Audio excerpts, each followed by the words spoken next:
హరే కృష్ణ. అందరికీ నమస్కారం. ఇప్పుడు నిన్న శ్రీరామనవమి మనం జరుపుకున్నాం. అంటే శ్రీరామచంద్రుడు భగవంతుడైన ఈ భౌతిక ప్రపంచంలో అవతరించినటువంటి రోజు అన్నమాట. చక్కగా భగవంతుడికి అభిషేకము, అలాగే కళ్యాణోత్సవం జరుపుకున్నాం. ఆ భగవంతుడిని మనం చక్కగా భక్తితో మనం ప్రార్థన చేసుకోవాలి. భగవంతుని ప్రార్థించుకోవడానికి కంటే ముందు ఆయన యొక్క భక్తులైనటువంటి హనుమంతుని మనం ప్రార్థించాలి. హనుమంతుని ప్రార్థించి ఆ హనుమంతుని యొక్క ప్రణామంత్రాన్ని మనం ఫస్ట్ చెప్పుకుంటాం. దాని యొక్క అర్థాన్ని కూడా మనం నేర్చుకోవడానికి ప్రయత్నం చేస్తాము. కాబట్టి నేను ఇప్పుడు చెప్తున్నాను హనుమంతుని యొక్క ప్రణామంత్రం. మనం చక్కగా రాగయుక్తంగా మంచి టోన్లో దాన్ని చెప్పుకోవాలి. మనోజవం మారుతతుల్యవేగం జితేంద్రియం బుద్ధిమతాం వరిష్టం వాతాత్మజం వానరయూధముఖ్యం శ్రీరామదూతం శరణం ప్రపద్యే. ఓకే, చాలా చక్కటి శ్లోకం ఇది. ఆ యొక్క హనుమంతుని యొక్క ప్రణామంత్రం. మనోజవం మారుతతుల్యవేగం జితేంద్రియం బుద్ధిమతాం వరిష్టం వాతాత్మజం వానరయూధముఖ్యం శ్రీరామదూతం శరణం ప్రపద్యే. మనము భగవంతుణ్ణి ఆశ్రయించడానికంటే ముందు భక్తుల్ని ఆశ్రయించాలి. భక్తుల్ని ఆశ్రయించినట్లయితే భగవంతుణ్ణి ఆశ్రయించడానికి భక్తులు మనకి ఇంకా సులభతరం చేస్తారన్నమాట. కాబట్టి ఫస్ట్ మనం హనుమంతుని యొక్క ప్రణామంత్రాన్ని చెప్పుకున్నాం కదా, దాని యొక్క అర్థాన్ని ఇప్పుడు నేను చెప్పడానికి ప్రయత్నిస్తాను. హనుమంతుని అనుగ్రహంతో, శ్రీరామచంద్రుని యొక్క అనుగ్రహంతో. మనోజవం అంటే ఆయన హనుమంతుడు మనస్సు ఎంత వేగంతో ప్రయాణం చేయగలుగుతుందో అంత మనస్సుతో సమానమైనటువంటి వేగంతో ప్రయాణం చేస్తారంట. మనం చూసే ఉంటాం, హనుమంతుడు భగవంతుని యొక్క శ్రీరామచంద్రుని యొక్క సేవలోను ఆయన ఎంతో వేగంతో వెళ్ళి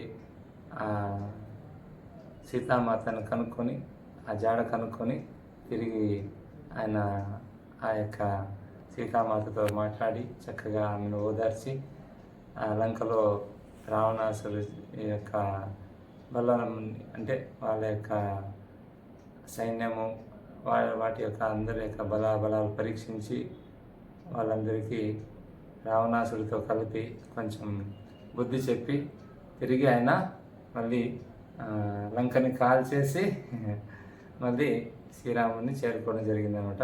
అంటే అంత ఫాస్ట్గా, అంత మనోవేగంతో ఆయన వెళ్ళి రావడం జరిగింది. మనస్సు ఎంత వేగంగా వెళ్తుందో, మనం ఇప్పుడు ఇక్కడ కూర్చున్నాము, మన మనస్సులో మనము హైదరాబాద్లో ఉన్నటువంటి మన ఇస్కాన్ టెంపుల్కి వెళ్ళిపోవాలనుకున్నాం అనుకోండి. అక్కడ జగన్నాథ్, బలదేవ్, సుభద్ర, మహారాణి, రాధా, మదన్ మోహన్, గౌర్నికాయ్ వాళ్ళు గుర్తుకొస్తే మనం అక్కడికి వెళ్ళిపోతాం అనమాట. అంటే మనసు అంత ఫాస్ట్గా వెళ్ళిపోతుంది. అట్లా హనుమంతుల వారు అంత మనస్సు అంత వేగంతో వెళ్తుందో అంత స్పీడ్గా వెళ్తారన్నమాట. ఓకే, తర్వాత మనోజవం మారుత తుల్య వేగం. మారుత అంటే వాయువు, గాలిదేవుడు. ఆయన యొక్క వేగం ఎటువంటిదంటే చాలా ప్రచండమైనటువంటిది. వాయువు యొక్క వేగము కూడా ఏం తక్కువేం కాదు. ఆ వాయువు వచ్చినప్పుడు కొన్నిసార్లు ఎంతో ప్రచండమైనటువంటి వాయువు ఎంత స్పీడ్గా వస్తుందంటే కొన్నిసార్లు పెద్ద పెద్ద చెట్లు, పెద్ద పెద్ద బిల్డింగులు కూడా పడిపోతాయి. కొన్నిసార్లు మనం వీడియోలో కూడా చూసింటాం. ఫారిన్ కంట్రీస్లో, కొన్ని గల్ఫ్ కంట్రీస్లో ఏంటంటే ఎంత స్పీడ్గా ఆ విండ్, ఆ యొక్క వాయువు వస్తుందంటే అక్కడ ఉన్నటువంటి మనుషులైతేనేమి, కార్లు అయితేనేమి, ఈ యొక్క చెట్లు అయితేనేమి, బిల్డింగ్స్ అయితేనేమి అన్నీ గాల్లో ఎగిరిపోతూ ఉంటాయి పేపర్ ఎగిరినట్లు. కాబట్టి ఆ యొక్క ప్రచండమైనటువంటి వాయువేగం ఏ విధంగా అయితే ఉంటుందో ఆ విధంగా హనుమంతుడు ప్రయాణం చేస్తాడంట. మనస్సు యొక్క వేగంతోనూ ప్రయాణం చేస్తాడు, అలాగే మారుత తుల్య వేగం అంటే వాయువు యొక్క వేగంతో కూడా ఆయన ప్రయాణం చేస్తారన్నమాట. ఓకే, మనస్సు యొక్క వేగాన్ని అలాగే వాయువు యొక్క వేగాన్ని కూడా, అంటే వాయువు ఎంత ప్రచండంగా అది వెళ్తుందో ఆ విధంగా ఆయన వెళ్తాడు, అంత వేగంతో వెళ్తాడని అక్కడ చెప్పడం జరిగింది. తర్వాత మనోజవం మారుత తుల్య వేగం జితేంద్రియం. ఆయన జిత అంటే జయించడం. దేని జయించాడంట? ఇంద్రియాలని జయించాడంట. మనకి మొత్తం మనసుతో కలిపి 11 ఇంద్రియాలు ఉన్నాయి. ఆ 11 ఇంద్రియాలని మనము కలిగి ఈ ప్రపంచంలో జీవన కర్షణ చేస్తున్నాం. కృష్ణుడు భగవద్గీతలో చెప్తాడు, మమైవాంశో జీవలోకే జీవభూత సనాతన మనశ్చష్టానింద్రియాన్ని ప్రకృతిస్థాని కర్షతి. నా యొక్క మమైవాంశో, ఈ జీవులందరూ కూడా, ఈ లోకంలో ఉన్నటువంటి జీవులందరూ కూడా నా యొక్క అంశాలు. కానీ వాళ్ళు మనసుతో కలిపి 11 ఇంద్రియాలు 6 ఇంద్రియాలని కలిగి, అంటే అక్కడ ముఖ్యంగా భగవంతుడు ఏం చెప్తున్నాడంటే జ్ఞానేంద్రియాల గురించి అక్కడ చెప్పడం జరిగిందనమాట. మనసుతో కలిపి 6 ఇంద్రియాలు కూడి మనం ఏం చేస్తున్నాము? ఈ ప్రపంచంలో జీవించడానికి ఘర్షణ చేస్తున్నాం. మమైవాంశో జీవలోకే జీవభూత సనాతన మనశ్చష్టానింద్రియాన్ని ప్రకృతిస్థాని కర్షతి. మనం భగవంతుని అంశలము. ఆ భగవంతుడు ఏ విధంగా అయితే సనాతనుడో, శాశ్వతంగా నిలిచి ఉంటాడో, ఆ విధంగా మనం కూడా ఆ భగవంతుడితో పాటు శాశ్వతంగా నిలిచి ఉండేటువంటి వాళ్ళము. కానీ మనము ఈ యొక్క భౌతిక దేహాన్ని మనం స్వీకరించడం ద్వారా, మనం మాయని ఆశ్రయించడం ద్వారా ఈ మనసుతో కూడినటువంటి 6 ఇంద్రియాలని మనం కలిగి ఉన్నాము. ఆ ఇంద్రియాలతో మనము ఈ ప్రపంచంలో జీవన కర్షణ చేస్తున్నాం. ఆ ఇంద్రియాలకి మనము దాసులైపోయినాం. కానీ ఇక్కడ హనుమంతుడు ఆయన ఇంద్రియాలని జయించాడు. మనోజవం మారుత తుల్య వేగం జితేంద్రియం. ఆయన ఇంద్రియాలన్నింటినీ జయించాడు, తన యొక్క కంట్రోల్లో పెట్టుకున్నాడు. ఆయన ఏం చేశాడు? తను ఆ శ్రీరామచంద్రుని యొక్క సేవలో, సీతామాత సేవలో, భక్తుల యొక్క సేవలో తాను ఏం చేశాడు? తన ఇంద్రియాలన్నింటినీ ఉపయోగించాడు. తన మనసుని ఎప్పుడూ శ్రీరామనామంతో ఆయన భజించడం ద్వారా ఆయన తన మనస్సుని స్వామి సేవలో నిమగ్నం చేసినాడు అన్నమాట. కాబట్టి ఆ విధంగా మనం కూడా హనుమంతుని యొక్క అడుగు జాడని మనం కూడా నడవాలి. ఆ యొక్క భగవంతుని యొక్క సేవలో మన ఇంద్రియాలని మనం నిలపాలన్నమాట. ఆ విధంగా ఆ హనుమంతుని మనం ఆ విధంగా చేయడానికి సహాయం చేయమని మనం కోరుకోవాలన్నమాట.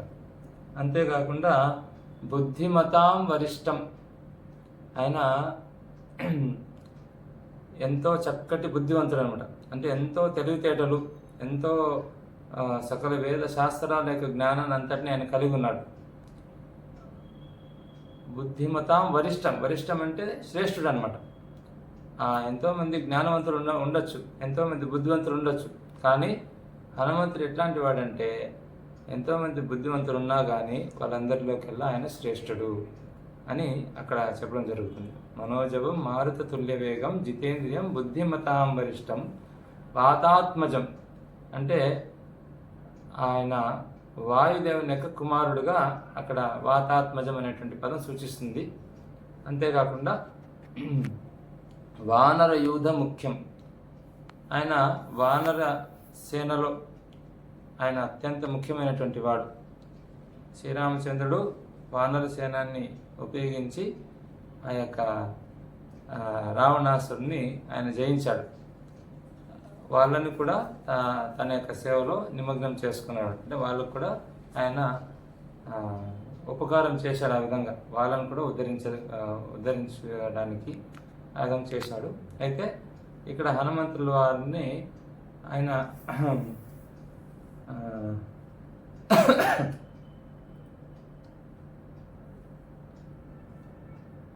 ఇక్కడ వానరాలన్నిటిలో కల్లా ఆయన ముఖ్యమైనటువంటి వాడిగా చెప్పడం జరుగుతుంది. అటువంటి హనుమంతుడికి నేనేం చేస్తున్నాను, శరణు పొందుతున్నాను. వానరయూధ ముఖ్యం శ్రీరామదూతం శరణం ప్రపద్దే. శ్రీరామదూతం అంటే రాముని యొక్క దూతగా ఆయన పిలువబడుతున్నాడు. ఆ విధంగా ఆయన పేరు గడించాడు. కాబట్టి ఇది హనుమంతుని యొక్క ప్రణామంత్రం. మనము హనుమంతుని చక్కగా ప్రార్థించాలి. ఆయనకి అనుగ్రహం ఉంటేనే మనం చక్కగా భగవంతుని సేవించగలుగుతాం, అందరి భక్తుల్ని సేవించగలుగుతాం. అలాగే హనుమంతుని కూడా మనం చక్కగా సేవించి మన జీవితాన్ని మనం తరింపు చేసుకోవాలి. కాబట్టి రోజు కూడా మనము హనుమంతుణ్ణి ఉదయం, మధ్యాహ్నం, సాయంత్రం వేళల్లో 3 సంధ్యల్లో కూడా మనం స్మరించుకోవాలన్నమాట. కాబట్టి మీరు చక్కగా ఈ శ్లోకం నేర్చుకోండి. ఈ యొక్క హనుమంతుని యొక్క ప్రణామంత్రాన్ని. మనోజవం మారుతతుల్య వేగం జితేంద్రియం బుద్ధిమతాం వరిష్టం వాతాత్మజం వానరయూధముఖ్యం శ్రీరామదూతం శరణం ప్రపద్యే. మనోజవం మారుతతుల్య వేగం జితేంద్రియం బుద్ధిమతాం వరిష్టం వాతాత్మజం వానరయూధముఖ్యం శ్రీరామదూతం శరణం ప్రపద్యే. హరే కృష్ణ కృష్ణ కృష్ణ హరే హరే, హరే రామ రామ రామ హరే హరే. ఓకే, ఈ విధంగా మీరు నేర్చుకోండి. ఇప్పుడు రామచంద్రుని యొక్క ప్రణామంత్రాన్ని మనం చెప్పుకుంటాం. ఓకే, మనం రాముని యొక్క పాదాలని ఆశ్రయిస్తాం.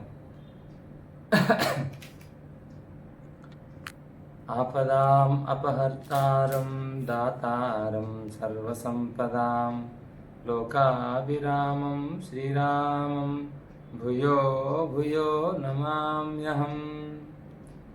ఇక్కడ శ్రీరామచంద్రుడిని చాలా చక్కగా ఈ యొక్క శ్లోకంలో కీర్తించడం జరిగిందనమాట.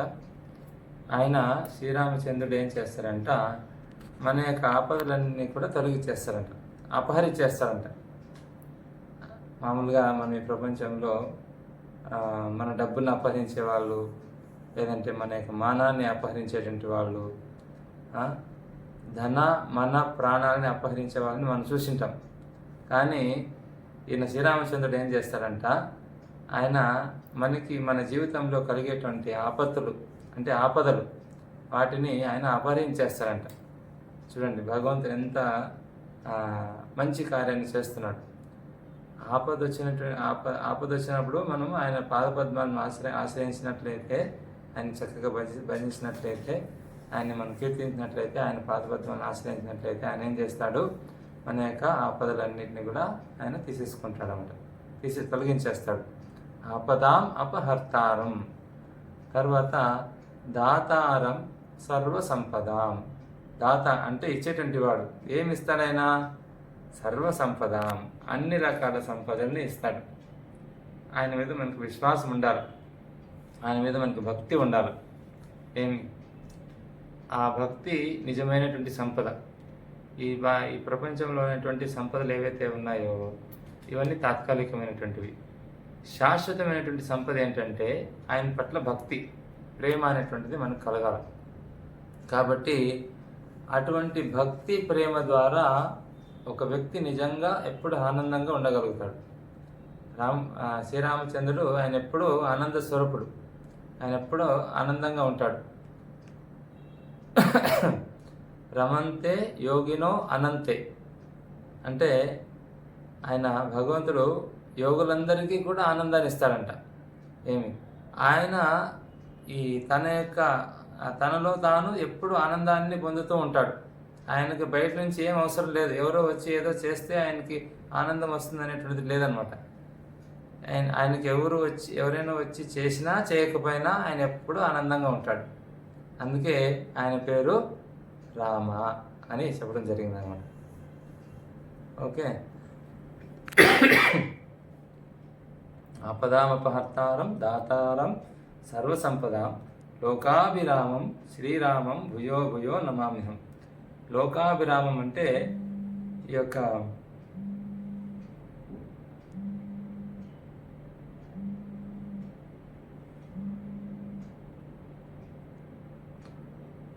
లోకంలో ఆయన అందరికంటే అత్యంత ఆనందంగా ఆయన కనిపించేటువంటి వాడు.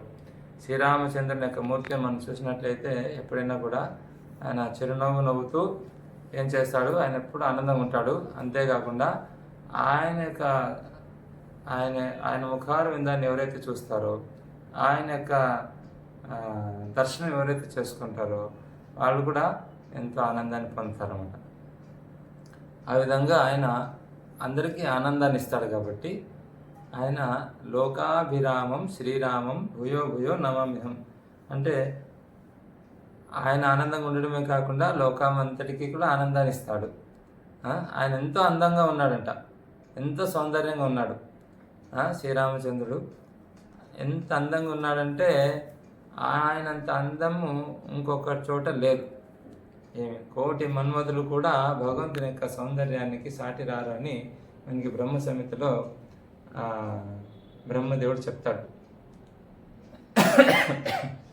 వేణుం కొనంతమరవింద దళాయతాక్షం బర్హావతం సమసితాంబుద సుందరాంగం కందర్పకోటికమనీయ విశేష శోభం గోవిందమాది పురుషం తమహం భజామి.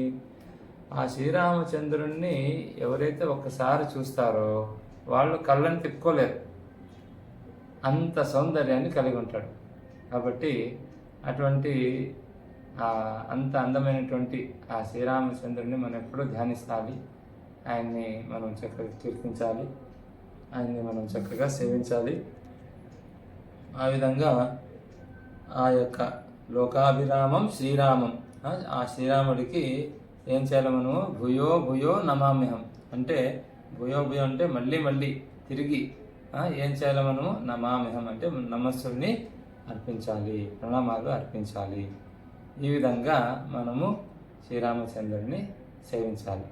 కాబట్టి ఒక 3 సార్లు ఈ మంత్రాన్ని చెప్తాము. తర్వాత మీరందరూ కూడా ఈ విధంగా చక్కగా నేర్చుకోండి. మీరంతా ఆ రాముని యొక్క కృపని ప్రార్థించుకొని మీరంతా కూడా జీవితంలో ఆనందంగా ఉండండి. ఆపదాం అపహర్తారం దాతారం సర్వసంపదాం లోకాభిరామం శ్రీరామం భూయో భూయో నమామ్యహం. ఆపదామపహర్తారం దాతారం సర్వసంపదాం లోకాభిరామం శ్రీరామం భూయో భూయో నమామ్యహం. ఆపదామపహర్తారం దాతారం సర్వసంపదాం లోకాభిరామం శ్రీరామం భూయో భూయో నమామ్యహం. ఈ యొక్క మంత్రం మనం చాలా చక్కగా దాన్ని అర్థంతో పాటు ధ్యానిస్తూ మనం చెప్పాలి. ఏదో గుడ్డిగా ఒక యంత్రం చెప్పినట్లా, ఒక చిలుకు చెప్పినట్లు చెప్పకుండా దాన్ని ఆ మంత్రాన్ని అర్థాన్ని ధ్యానిస్తూ మనం చెప్పాలి. అప్పుడే దాని యొక్క పూర్తి లాభం అనేటువంటిది మనకు కలుగుతుంది. అంతేకాకుండా మనకి ఆపద వచ్చినప్పుడు ఆ విధంగా మనం రాముని మనం తలుచుకోవాలి, ఈ యొక్క ప్రణామంత్రాన్ని చెప్పుకోవాలి. మనం ప్రయాణం చేసేటప్పుడు కానీ మనకి ఎటువంటి ఆపద కలగకూడదు అని చెప్పేసి, ఇంకేదైనా మన కార్యక్రమం మనం స్టార్ట్ చేసే ముందు కూడా మనము భగవంతుడికి ఈ విధంగా ప్రణామంత్రం చెప్పి మాకు ఆ యొక్క సేవలో ఏదైతే మనం కార్యం తలపెట్టామో ఆ భగవత్ కార్యాన్ని, ఆ కార్యంలో ఎటువంటి ఆపదలు కలగకుండా కాపాడమని చెప్పేసి చక్కగా ఆ స్వామి యొక్క సేవలో నిరంతరంగా ఎటువంటి ఆపదలు లేకుండా, ఎటువంటి అడ్డంకులు లేకుండా మనం నిరంతరంగా ఆ విధంగా కొనసాగిపోవాలని చెప్పేసి మనం ప్రార్థించాలి. ఓకే. హరే కృష్ణ కృష్ణ కృష్ణ హరే హరే, హరే రామ రామ రామ హరే హరే. జగద్గురు శ్రీల ప్రభుపాదకి జయ. తాయి గో ప్రేమానందే హరి హరి గో.